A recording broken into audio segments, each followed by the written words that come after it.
Good evening. What a great group. Excellencies, distinguished guests, friends, and most importantly, to our guests of honor this evening, representatives of Hungary's civil society and independent media, welcome.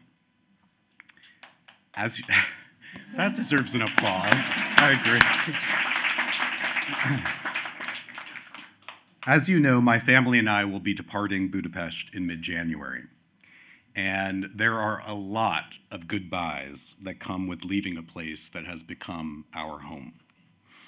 But some of the hardest goodbyes will be to those of you gathered here tonight, who work so hard to advance freedom and human dignity in this country.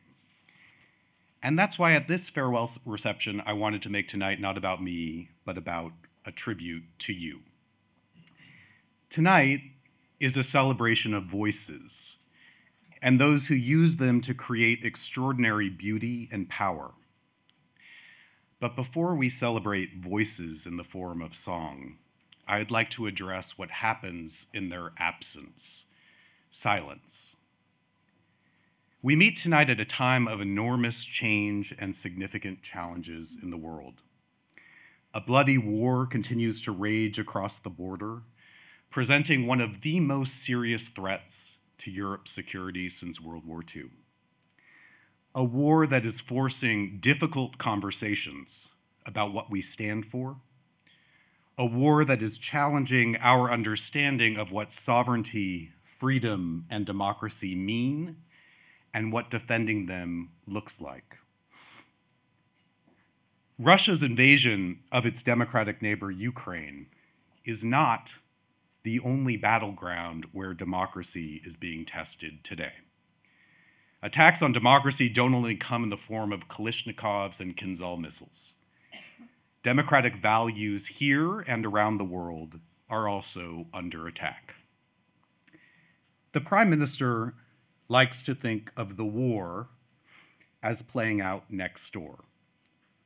But the front line of democracy is also right here, and it is in retreat. We gather tonight in a country whose people once stood up to the Soviets with bravery that inspired the world. This is an extraordinary country.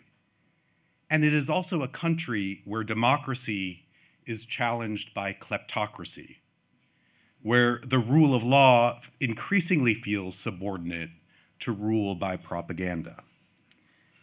The reason Hungary continues to be ranked the most corrupt country in Europe and trails its peers economically has little to do with Brussels or George Soros or marauding outside forces. It has everything to do with public corruption and the attacks on Hungary's democratic institutions. This is reflected in the foreign partners the Hungarian government chooses to court. We see it in Hungary's deepening relationship with Russia as it continues its brutal and unprovoked war in Ukraine. We see it in its eagerness to make secret deals with Beijing that enrich an inner circle with questionable benefits and often enormous long-term costs for the Hungarian people.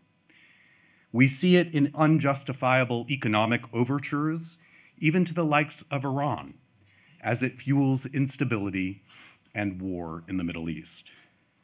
Whether in the context of Ukraine or Hungary or anywhere else where democracy is under attack, how each of us respond matters.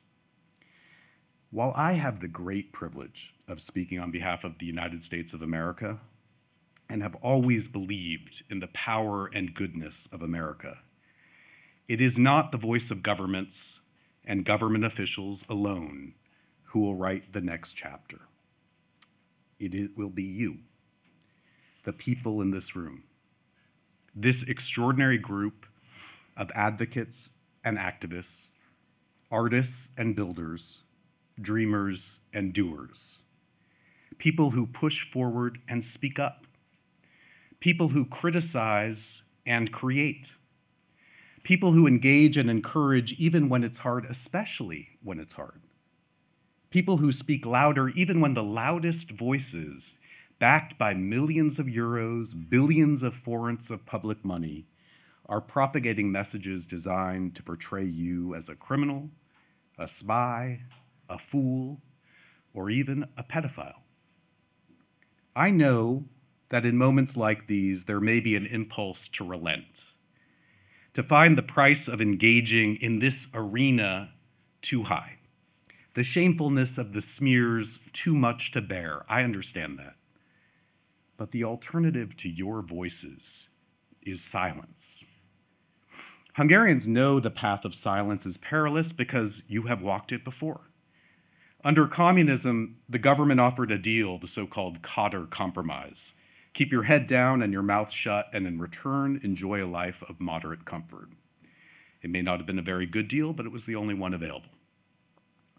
The Kader Compromise is, alas, not a mere historical relic.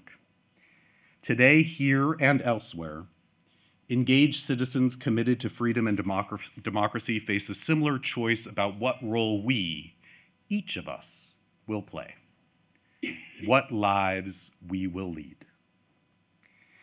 I have been privileged to serve as a senior official of the United States government under multiple presidents, and have seen up close the prerogatives that come with power.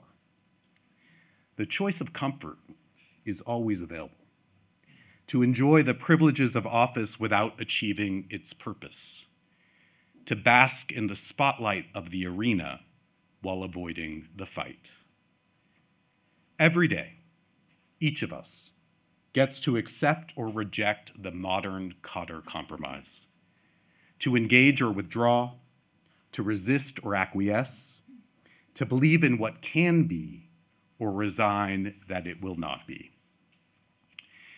A late friend of mine, the extraordinary Republican leader, Senator John McCain, often quoted President Teddy Roosevelt in his address about the man in the arena, and I quote, "The credit belongs to the man who is actually in the arena, whose face is marred by dust and sweat and blood, who spends himself in a worthy cause and who at the best knows in the end the triumph of high achievement, and who at the worst, if he fails, at least fails while daring greatly, so that his place shall never be with those cold and timid souls who neither know victory nor defeat." For Senator McCain, he often thought of the person in the arena as a brave politician. For my part, I think of each of you. Hungarian patriots armed not with powers of state, but with a sense of right and wrong and a determination to shape your future. Those who refuse to bow to the onslaught of a government media machine engineered to defame, to discredit, to disgrace, and ultimately to silence. Silencing these people, less than 40 years after their compatriots emerged from the darkness of communism and rejected the Kader Compromise, would be a tragedy not only for Hungary, but for all free people everywhere. The President of the United States asked me to come here because he and I, like you, believe Hungary matters, and because for too long we have looked the other way as your country veered from the path of its democratic allies. Whatever it was that the United States and our allies had done in the past to try to prevent this change in direction, it didn't work. And so we have approached this relationship differently, drawing on different tools than in the past, including speaking candidly and clearly about what is happening in this country and to our relationship with it. I hope if America is to continue to lead in the way it has for the past 2.5 centuries, those privileged enough to represent it will continue to speak up on behalf of freedom and democracy and human rights in the places where it matters most, in places like this. Those leaders can take inspiration from the people gathered in this room. Patriots who do not have titles or offices or security, but who love their country and every day choose to enter the arena to fight to preserve its freedoms. people who, simply put, will not be silent. Because as you have learned, and as I have learned from you, no good will come to your country from a compromise with your conscience. My predecessor brought Paul Anka to Budapest to sing a Sinatra ode to your prime minister about his way. I have just told you about my way. And so I thought it best to bring someone over to sing to those equipped not with the power of state, but with the power of conviction. Those obsessed not with the accumulation of power, but the promotion of principles. Not with an adherence to political party, but with a commitment to democracy. Those working not to rule Hungary, but to secure its democratic future. There is no one I could imagine better to respond to this moment when silence looms than my friend James Taylor. James Taylor's music has been the soundtrack of so many American lives. Between Grammys, the Rock and Roll Hall of Fame, the Presidential Medal of Freedom, the Kennedy Center honors, my country has rightly recognized him as among our most gifted artists. In his simple and beautiful voice, James Taylor, for me, has always been about the individual, not the powerful. Over the past decades, his songs of love, loss, and hope have been a source of comfort and inspiration to generations of Americans. James will be joined on stage by my dear friend, who is herself an accomplished musician and so much more, and who also happens to be married to James, the extraordinary Kim Taylor, alongside their gifted son, a talented musician in his own right, Henry. And they are accompanied by virtuoso cellist Owen Young of the Boston Symphony Orchestra, who himself conducted a master class this morning with a new generation of Hungarian musicians at Budapest's own Liszt Conservatory. The Taylors flew to Europe to play for you, representatives of Hungary's civil society and independent media. He is here today to sing not to politicians, but to patriots. Not in a concert hall or stadium, but in that arena I spoke of. To those working every day at great personal cost and risk to advance what is right and what is just and what keeps Hungary free. I often have said that the United States will always march alongside those who march for what is right and what is just. History is long, as Hungarians know. It ebbs and flows. And I'm confident, in the end, inspired by your bravery, we'll get there together. So thank you. Thank you for your friendship.